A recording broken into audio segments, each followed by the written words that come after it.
Hey the people, how you doing? So, today we have the video comparison between the iPhone 12 and Vivo X50 Pro. Now, do keep in mind that the X50 Pro is a mid-range device. It doesn't have as much power packing in as the iPhone, so it won't be as amazing in video because video benefits from having the most powerful chipset, and so no wonder the iPhone is best at it. But yeah, I want to see how the X50 Pro, being a mid-range device and being $350 cheaper than the iPhone 12, compares, because it's an interesting comparison to say the least. And if the X50 Pro can have even a few features that are maybe close to as good as the iPhone, that'd be something to behold in my opinion. But with that said, let's get started. Alright, we're now using the Vivo X50 Pro and the iPhone 12 for front camera video test, and there are some sacrifices on the X50 Pro. We have 1080p up to 30 on this one, that's the maximum it can do. Kinda sad because 4K is clearly possible hardware wise, but it's just not enabled. The iPhone on the other hand can go up to 4K 60, which is impressive, and well, it's a flagship and it's an iPhone, it needs to do 4K 60. It's kind of a necessity. I mean, iPhones are known for video after all, and I am using a studio light. It could be considered as kind of a harsh condition because of the fact that a lot of bright highlights over here versus some darker shadows on the left.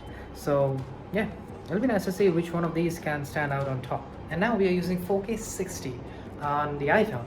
This one we can't do anything about that, but nonetheless I do think that the highlights are being blown out on the X50 Pro a little bit more than on the iPhone.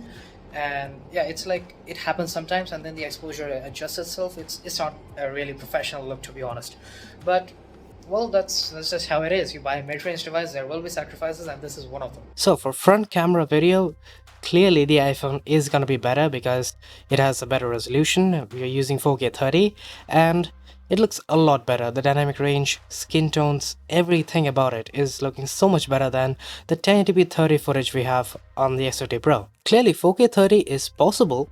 The sensor is large enough, it has enough resolution, but we don't have the capability. And of course, the audio quality is clearly better on the iPhone. Neither of them are doing a particularly fantastic job in cancelling out the noise of the AC, but I can easily say that the iPhone sounds a lot more clarified in terms of my voice alone. So yeah, 4K 30 video on the iPhone is so much better than the 1080p 30 video on the S50 Pro, but 4K 60, well, I would obviously not recommend using it because you lose out on dynamic range on the iPhone, but other than that, not a huge difference. Now let's move on to 4K 30 with the rear cameras, and this is where the magic of the gimbal camera on the X50 Pro really shows up, because I do believe that although the iPhone 12's video quality and dynamic range, it's a little bit better, sure, because it has a much more powerful chipset and can crunch a lot more data. It's obvious that's gonna happen, but the stabilization is just as good on both of these, which means that the stabilization of video on a mid-range device is just as good as the iPhones, the latest iPhone, and that is incredible in my opinion. And you know, at times it almost feels like the number of jitters that you can see while I'm walking is a little bit less on the X50 Pro versus the iPhone 12, which is crazy. Now of course, overall video quality is gonna be better on the iPhone. It's expected, it's more expensive, but to be honest, the X50 Pro is not very far behind. But when we move on to 4K 60, yeah, it's not a great scene because stabilization is clearly not working on the X50 Pro. It's obviously very processor heavy and the stabilization just cannot keep up, as it seems. But the iPhone on the other hand, it does have stabilization, but as you can clearly see in 4K 60, the dynamic range on the iPhone is not as good as in 4K 30. And that's simply because, again, the extended dynamic range that iPhones have, it doesn't work in 4K 60, so the overall video quality as such is going to be similar, but this time around, stabilization is going to be better on the iPhone. Now let's move on to super steady mode on both of these.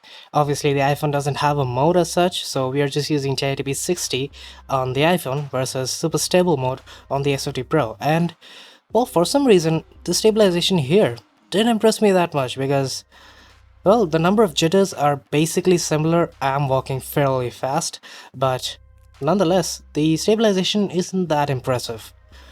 The quality, on the other hand, easily better on the iPhone. Even though the resolution is the same, the amount of detail that we can see and just the dynamic range as well, it all looks much better on the iPhone. Now for 1080p 30, the only reason I'm using this is because there's a little bug in the X50 Pro where, as you can see, the stabilization just becomes non-existent. I don't know why it happens or why there's no support for stabilization in 1080p 30.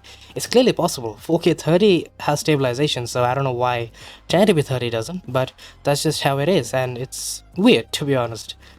Now for the ultra-wide camera, I think that is like the weakest link in the whole camera system on the X50 Pro, simply because the sensor isn't very high quality, the resolution is not there. We can only go up to 1080p 30 on the ultrawide, which is sad, to be honest, but that's just how it is. But the major problem here along with that is that not only is the quality bad, but also there's no stabilization for some odd reason, because 1080p 30, I don't know why, it doesn't have any stabilization. So yeah, easily the iPhone takes the win on this one. Now, just to test out versatility on both of these cameras, we have ultrawide moving into the main camera, and then we can zoom in digitally up to 3 times on the iPhone, and that's it. The digital zoom obviously not that great in quality. The X50 Pro, however, that is easily its domain right here, because we can move in from the ultrawide camera to the main camera, then to 2 times telephoto zoom, and then finally to 5 times. It took a few moments to focus, but the quality that you can get at 5 times optical zoom is truly something to behold, and I know it's not going to be used a lot, but it's still a lot more versatile of a camera system than the iPhone. Now let's move indoors, and over here it is kind of a harsh situation, not very harsh, but we do have very good highlights on the right side versus much darker shadows on the left, and clearly both of them are doing fantastic here. Both have very good video quality, and stabilization is also obviously incredible on both of them.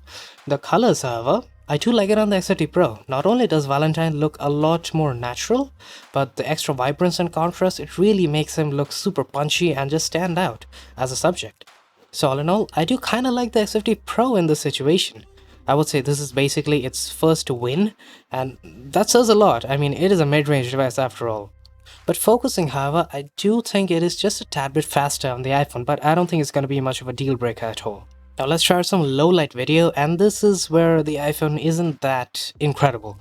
It does look brighter, it does have slightly better dynamic range in terms of highlight control. You can see the lights in the background, but the video quality isn't that great. We're using 1080p 60 because I want to try out super stable video on both of these.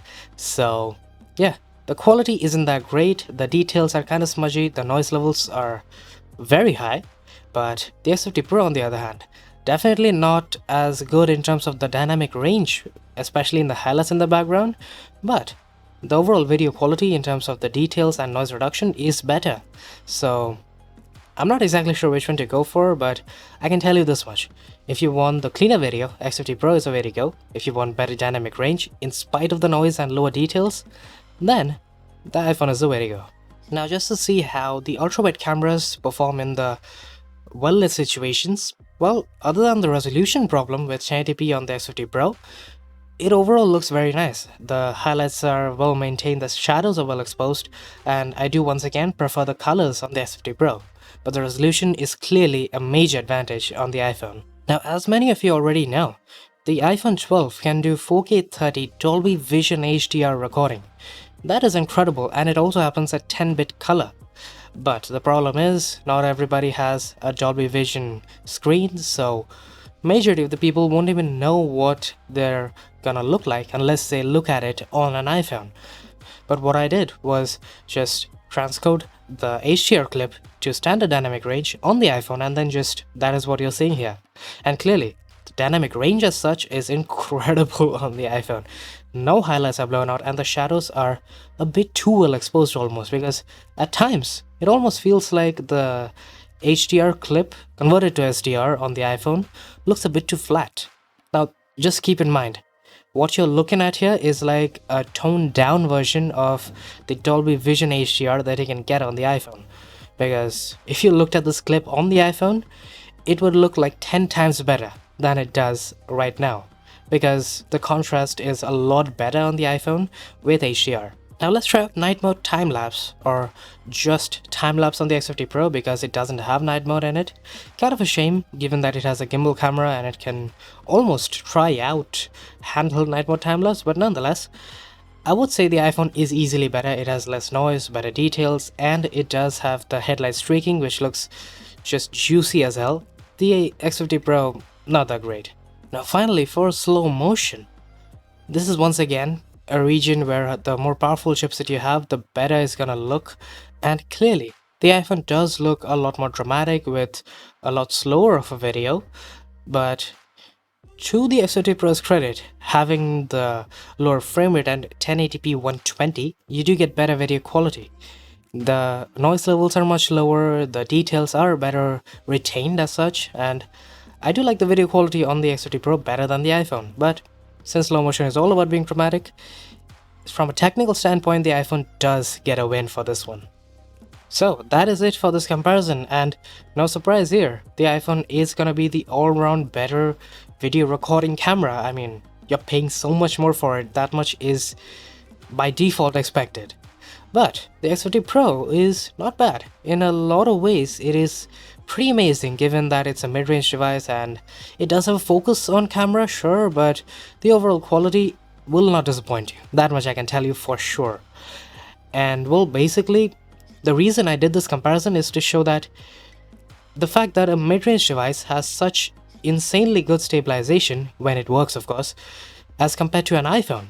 That to the latest iPhone, just imagine what would happen if this form of gimbal stabilization shows up in a flagship. Let's say the next Vivo's flagship has the gimbal stabilization, and since it's a flagship, the one we get next year, it's also gonna have the extended and amazing dynamic range. It's gonna have the absolutely baller looking video quality, the details are gonna be incredible, and all of the camera sensors overall are gonna be so much better as compared to a mid-range device. That would be something to look forward to, and I do think that if that were to happen, then a much more optimized stabilization system along with the flagship video quality, and I honestly cannot wait, because just imagine comparing a flagship with this kind of gimbal stabilization, just a bit more optimized, with the iPhone. It'd be one hell of a close call, so I really hope Vivo brings this gimbal stabilization system to their next flagship, because that would be truly impressive and interesting. So with that said, I do hope you guys enjoyed. If you did, do hit that like button, subscribe if you haven't already, and I will be seeing you guys later. Cheers.